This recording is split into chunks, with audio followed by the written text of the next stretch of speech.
থানা বিএনপি কর্তৃক আয়োজিত শহীদ রাষ্ট্রপতি জিয়াউর রহমানের মাহফিলের সম্মানিত সভাপতি, প্রধান অতিথি, প্রধান বক্তা, বক্তাগণ, মঞ্চে উপস্থিত তার দ্বারা সমাজের কোনো অনিষ্টি হতে পারে না।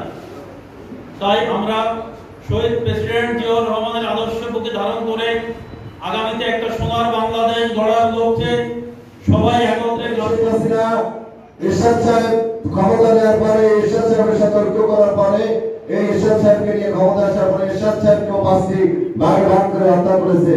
এরপরে জামাতের সাথে 1996 সালে আন্দোলন করে দেশনেত্রী বেগম খালেদা জিয়া সরকারকে হটিয়ে সেই সরকারে জামাতে আসার পরে সে জামাতকেও হত্যা করেছে। ফ্যাসিস্ট আওয়ামী লীগকে আপনারা সব সময় নজরে রেখে ওদের পরিকল্পনাকে দর্শন করে দেওয়ার চেষ্টা করবেন। আমরা 16-17 বছর পরে মুক্ত আকাশে বসে, খোলা জায়গায় বসে আমরা এই সুন্দর একটা প্রোগ্রাম করার জন্য পটুয়া থানা বিএনপির সবাইকে, বিশেষ করে জেবি গ্রুপের চেয়ারম্যান জনাব সরকার দফায় দফায় আমাদের এই বিএনপির পরে অত্যাচার করেছে, অবিচার করেছে। আমাদের সবাইকে মনে রাখতে হবে এই 57 বছর এই শেখ হাসিনা, আমরা আজকে এখানে দাঁড়িয়ে কথা বলতে পারছি।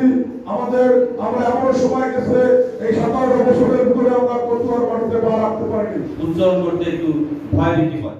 এই বাংলাদেশের কিছু কতিপয় সেনাবাহিনী শহীদ রাষ্ট্রপতি জিয়াউর রহমানকে অ্যারেস্ট করে ঠিক সেই সময় সিপাহী জনতা বিপ্লবের মাধ্যমে শহীদ রাষ্ট্রপতি জিয়াউর রহমানকে ইরাক থেকে বের করে নিয়ে আসে।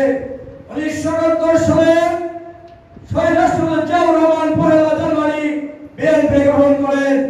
উনি জনগণের ম্যান্ডেট দিয়ে গণভোটের মাধ্যমে বাংলাদেশের প্রেসিডেন্ট নির্বাচিত হয়। স্বাধীন করে জিয়াউর রহমানের মতো নেতা আর তৈরি হয় না। দেশের পট পরিবর্তন হয়েছে, শেখ মুজিবকে হত্যা করা হয়েছে, তারই দলের লোকজন তাকে হত্যা করা হয়েছে। সেই পরবর্তী পরিস্থিতিতে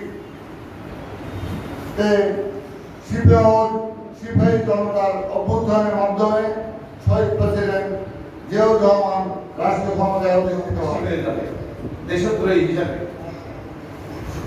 এই রাতে 25 তারিখ যখন পাকিস্তান হানাদার বাহিনী বাংলাদেশের মানুষের উপর অস্ত্র তুলে নেয়, গুলি চালায়, নিরীহ মানুষজনকে হত্যা করে, জিয়াউর রহমান তার পরিবারের কথা চিন্তা না করে পাকিস্তানে এসে পাকিস্তানি আর্মির চাকরি করেও সেদিন সে বিদ্রোহ করেছিল। এ কারণে বিদ্রোহ করেছে দেশের জন্য।